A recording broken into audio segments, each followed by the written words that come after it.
एक राजा अपने परिवार सहित रहता था। ये सुख दुख का बहुत ध्यान रखता था। राज्य में सभी सुखी थे। राजा अपने राज्य के हर गांव में तालाब और कुएं बनवाता रहता था। हटा दे, हटा गोड़ला हटा। लेकिन सभी तालाब कुएं सदैव सूखे ही बने रहते थे। इस वजह से राजा हमेशा चिंतित रहता था। लेकिन सभी तालाब कुआं सदैव सूखे रहते थे। इस वजह से राजा हमेशा चिंतित रहता था। आराम से, एकदम आराम से ले। छत्तीसगढ़ी माँ से छत्तीसगढ़ी में जमा देते।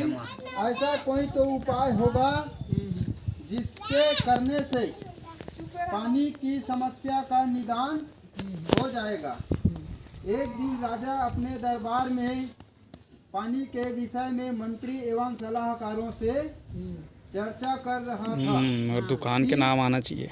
अचानक एक आकाशवाणी होती है, हे राजा, तुम अपने इकलौते पुत्र की बलि दोगे तभी तुम्हारी इस समस्या का हल होगा, वरना तुम ऐसे ही पानी के लिए चिंतित रहोगे।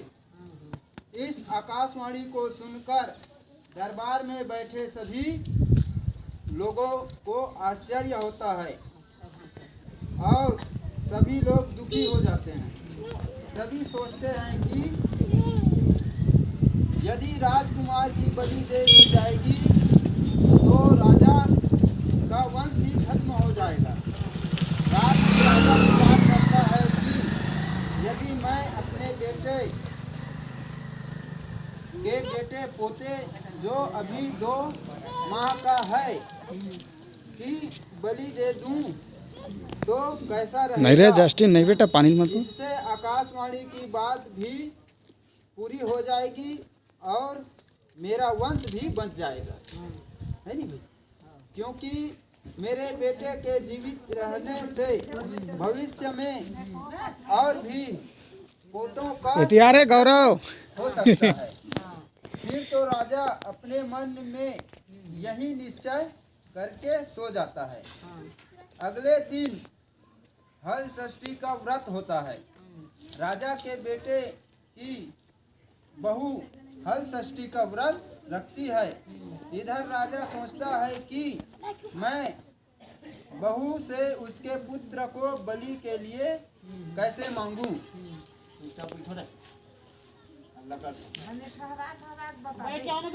मांगू कोई माँ अपने पुत्र को बलि के लिए कैसे दे सकती है? वे भी आज के दिन जबकि माताएं अपने पुत्र को सुख सौभाग्य की कामना के लिए व्रत कर रही है। राजा मन में विचार करता है कि क्यों ना मैं बहू को किसी बहाने से उसके मायके भेज दूं और पोते को छोड़ जाने को कह दूं। जब बहू चली जाएगी तब मेरा काम बन जाएगा। बाद में बहू को कोई बहाना बना दूंगा। यह विचार राजा को उचित लगता है और वह बहू के पास जाकर कहता है, कौन 5 रुपये से खबर आई है कि तुम्हारी माँ बहुत बीमार है, तुमको देखना चाहती है। तुम अपनी माँ को देखने चली जाओ, पोते को मेरे पास छोड़ जाओ। यह सुनकर बहू कहती है, पिताजी आज तो हल षष्ठी है, आज मैं कैसे जा सकता हूँ? आज के दिन तो हल जूते जमीन पर चलना मना रहता है। तब राजा कहता है, तुम चलकर नहीं जाओगी, मैं पालकी सजवा देता हूँ, तुम उसमें बैठकर जाना।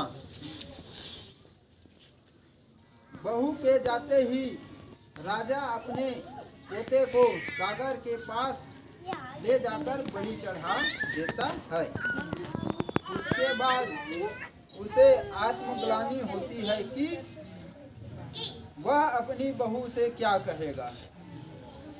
उधर बहू जब मायके पहुंचती है तो सभी महिलाएं हल षष्ठी पूजा करने की तैयारी कर रही थी। उसकी माँ भी पूजा करने को तैयार बैठी होती है। अपनी माँ को स्वस्थ देखकर बहू को बहुत खुशी होती है, लेकिन आश्चर्य भी होता है कि ससुर जी ने ऐसा क्यों कहा। अरे उसके बाद सभी मिलकर हल षष्ठी देवी की पूजा करते हैं। बहू भी पूजा करते हैं। व्रत का पारण कर कहारों के साथ वापस आती है। रास्ते में वह कहारों को कहती है, हमारे ससुर जी ने जो सागर बनवाए हैं उसी तरफ से लेकर चलना।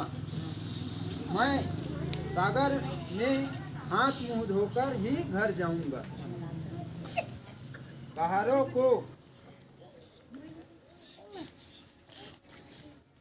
कहारों को असमंजस होता है कि लेकिन बहू को जिद के कारण उधर ले जाते हैं, लेकिन उन्हें सागर में पानी भरा हुआ देखकर आश्चर्य होता है।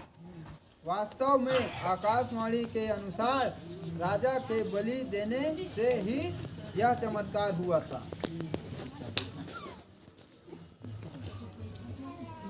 बहू सागर में उतरकर प्रणाम करती है और हाथ मुंह धोकर आंचल फैलाती है। आंचल में उसका बच्चा खेलते हुए आ जाता है। बहू को बहुत आश्चर्य होता है कि बच्चा यहाँ कैसे आ गया। फिर दोनों घर पहुँचते हैं। यह सब हल षष्ठी माँ की कृपा से ही हुआ था।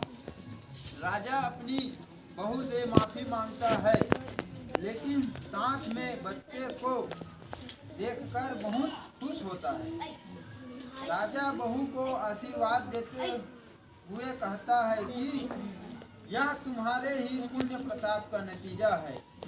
राजा कहता है कि जिस तरह बहू के आत्मविश्वास और श्रद्धा के कारण हमारे घर में खुशी आई है, वैसे ही हमारे राज्य में सभी प्रजाजनों के घरों में खुशी रहे। राजा ने अपने राज्य में घोषणा करवाई कि अगले साल से हमारे राज्य में सामूहिक रूप से हल षष्ठी की पूजा होगी। जिस प्रकार हल षष्ठी माता की कृपा से राजा के घर में खुशियाँ आई, उसी प्रकार से आप सभी भक्त लोगों के घर में सदैव खुशियाँ बनी रहे। हल षष्ठी की प्रथम अध्याय तक बोलो हल षष्ठी माता की जय। बोलो शिव शंकर गौरी माता की जय। बोलो